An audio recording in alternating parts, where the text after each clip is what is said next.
Hi everybody, I'm Dima. Welcome to our YouTube channel. I wanted to make a video on 10 things to consider when entering the interior design field. Back when I entered the field, I know I did a lot of research, and there was a lot of information, but there wasn't a lot of information. And as I've kind of done research lately just to see what's out there, I realized there wasn't a lot of updated information. So now, quite a few years in, I wanted to make my own version of some tips that I think would help somebody considering entering the field or somebody that's just started their career in the field. So I hope you enjoy.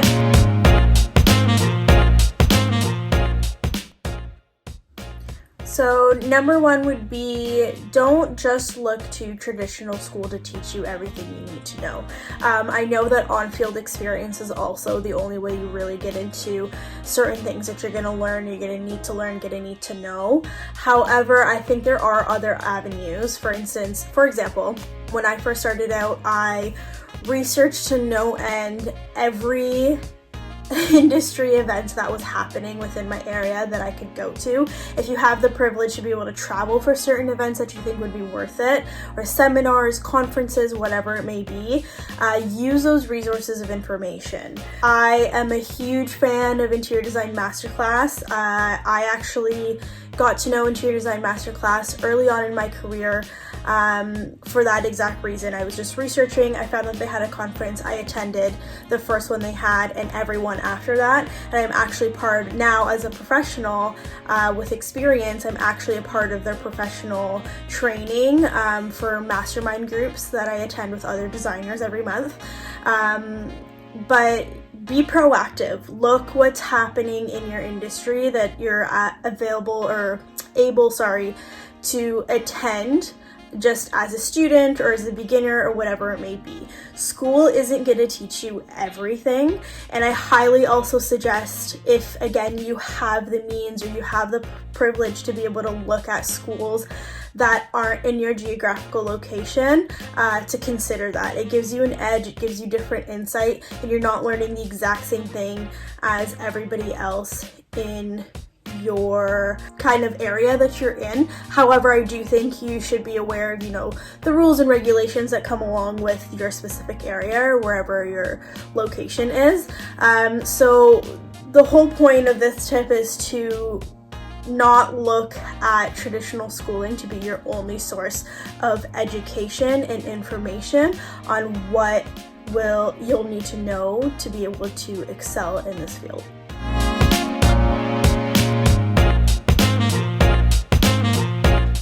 Tip number 2 is build a network, but I want to be very careful about saying that. So in addition to you attending all these different events and conferences and avenues where you're getting to know and learn different information about the industry, you're going to be meeting a lot of people, and that's great. But I really want to emphasize on not building superficial contacts and building meaningful contacts.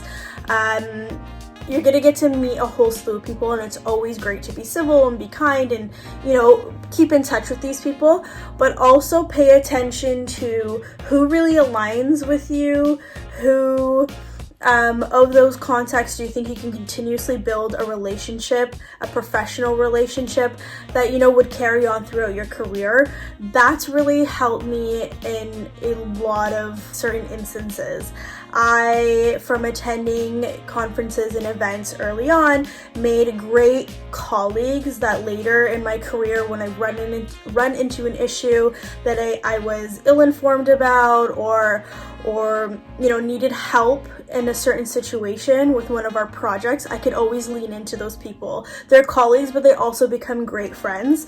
And similar to in your personal life, where you kind of have your circle of people that you can really lean into, it's important to have that in your professional life. With that said, I always think it's important to keep in mind to be mindful of people's time, especially if you are the person very new to the industry and kind of working your way into it, and you don't have a lot of years or experience under your belt. Be very careful of the time you're taking and the role you're playing in these relationships and in these networks. So just be mindful of people's time. But other than that, get out, get to know people, and keep in touch. Don't fall off the face of the earth and just reach out when you need something. If you think this is somebody, your values align, your outlook aligns, all the things align or that you admire, be respectful, but also keep meaningful relationships.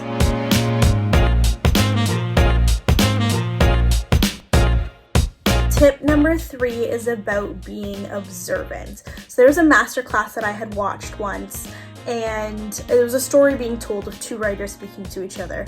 One was an elder, one was kind of a junior. And the elder asked the junior, how many hours a day do you spend writing? And the junior said, I spend about 8 to 10 hours a day writing. And the elder said to him, no, you're doing it all wrong.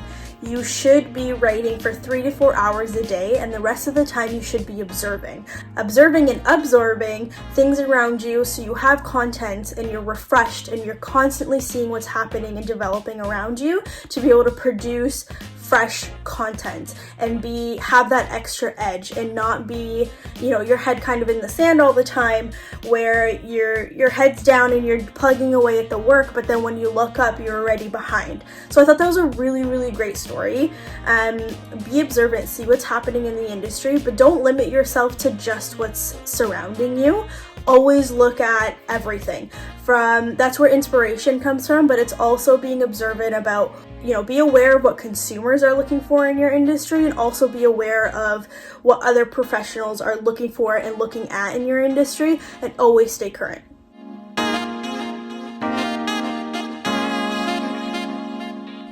Number 4 is working for yourself isn't the only option. Because I've had the chance to be a student of design both in Canada and abroad, I can honestly say the Canadian schools heavily push you towards the notion that working for yourself is really the only way to go in this industry, and that couldn't be more wrong. It's not for everybody. It shouldn't be for everybody, and it just isn't. There are people who have no interest in going into business for themselves, and that's okay. I want you to know that there are so many different avenues in this industry that you can tap into. There's textile designers, wallpaper designers, surveyors, AutoCAD techs, creative directors for certain firms or brands within the industry, project managers, I'm not sure if I said lighting designers, rendering techs, whether that be digital or you're really great at hand rendering. A lot of big firms still like to do that, or architects. There are so many different avenues to look into and be a part of in this industry, and being your own boss as an interior designer or decorator isn't your only option. So I implore you to really explore early on, see what piques your interest, and then go from there. But just know that there are so many different tiers to this industry that, having your own firm isn't the only option. And a lot of bigger firms hire a lot of designers and have different positions, and if you work for a bigger firm, there is room for you to climb up the ladder and move up and really have a fulfilling, rich career without having to have your name on the door if you don't want to.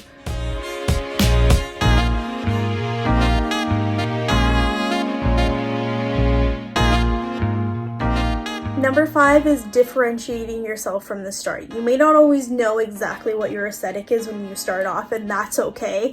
Mine definitely changed from when I first started to where I am now, and it'll continue to change as it should.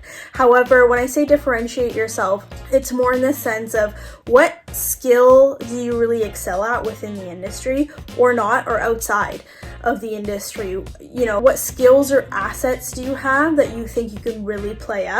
Because let me tell you, there's a lot of same within the industry, and people that really have something different to offer are really appealing both to the consumer and both to firms that are looking to hire. So maybe it's, antiquing, maybe you're really good at drawing, maybe you're really good at tech, maybe you're really great at sourcing internationally. Maybe like you could be a buyer, there's so many different skills that you can apply and niche into within the industry. So figure it out. You don't have to know what it is right away, but if you know that there's something that you're really passionate about or a certain skill that you know you can play up, make it appealing.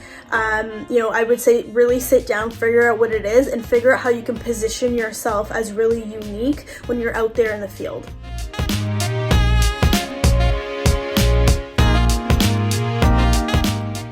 Number 6 is about asking questions. So specifically when you go in to interview with a firm, I know it can be a little intimidating sometimes. You're in an interview and they're asking you a ton of questions and you got to be on it and on your feet and on your game.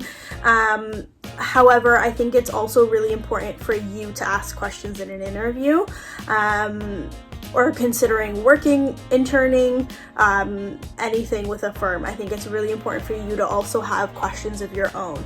And those questions might look like, or should look like, what's your company culture like? What's the work environment like? I think it's really important to ask, if there was a mistake made on the team where it was in fact the firm's mistake on the project, how would you guys address it and how would you deal with it? I think that says a lot based on their response, and I think it's really important to ask those kinds of questions.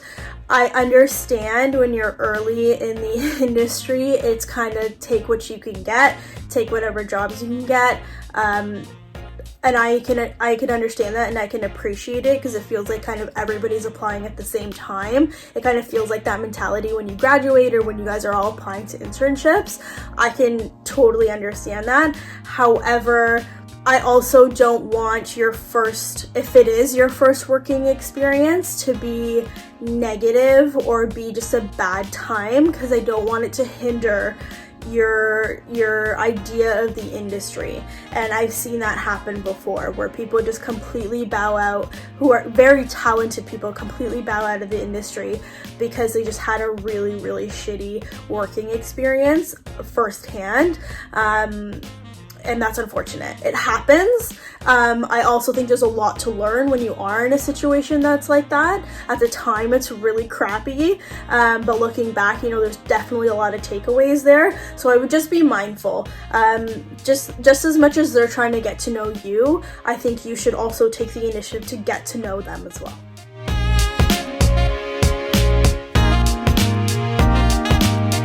Number 7 is about jobs. If you're interested in the industry or know very strongly that you want to work in this field and continue your career in this direction, I would say as early as high school and your early years of college or university, work within the industry, and that doesn't even have to be at a firm. If you can't get an internship there or whatever it may be, work the paint jobs, work the tile jobs, shadow a designer that you've developed a meaningful relationship with, if they'll allow you to do that. Jobs that I had worked early on in my career in high school and in my early years of college really, really taught me a lot of important lessons, a lot of important information about different applications of products and finishes and specifications. It taught me a lot about paint colors, a lot about shades and lighting and how all these things matter. So the earlier that you can get into these kind of positions and you're observing and learning and, seeing different mistakes take place, seeing really great wins take place, all that is back-end information that is so great of an asset to have under your belt when you're ready to hit the field full force. There is so much rich information and knowledge that comes from working those positions that will so come in handy in your career later on. There are certain projects that I'm on with our clients right now that there's information that I know from working those positions because I've observed things take place and I just know that information. I know how something will react. I know how something will work or not work for that matter. So that information never goes away. Knowledge is power. The more you have, the greater it is and the more you can use it later on.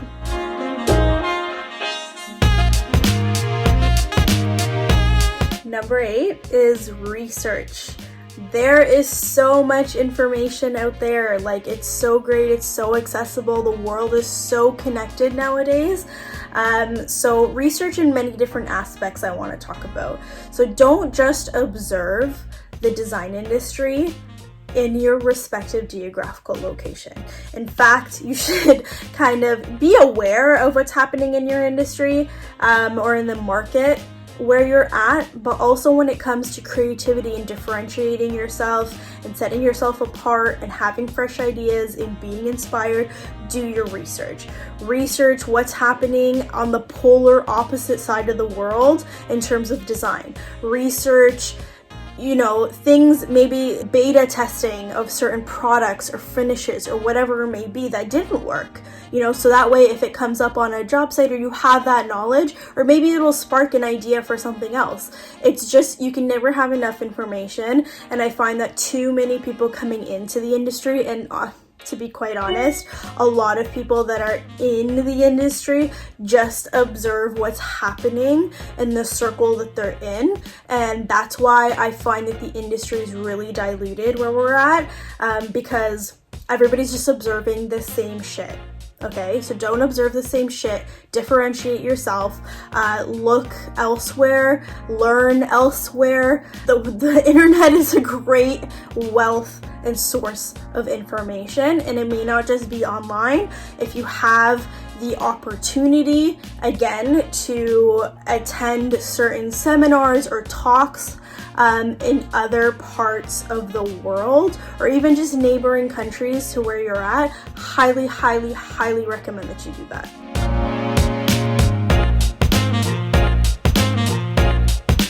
Number 9 is putting in the time. So this is something that I was always really mindful of early in my career. I put in a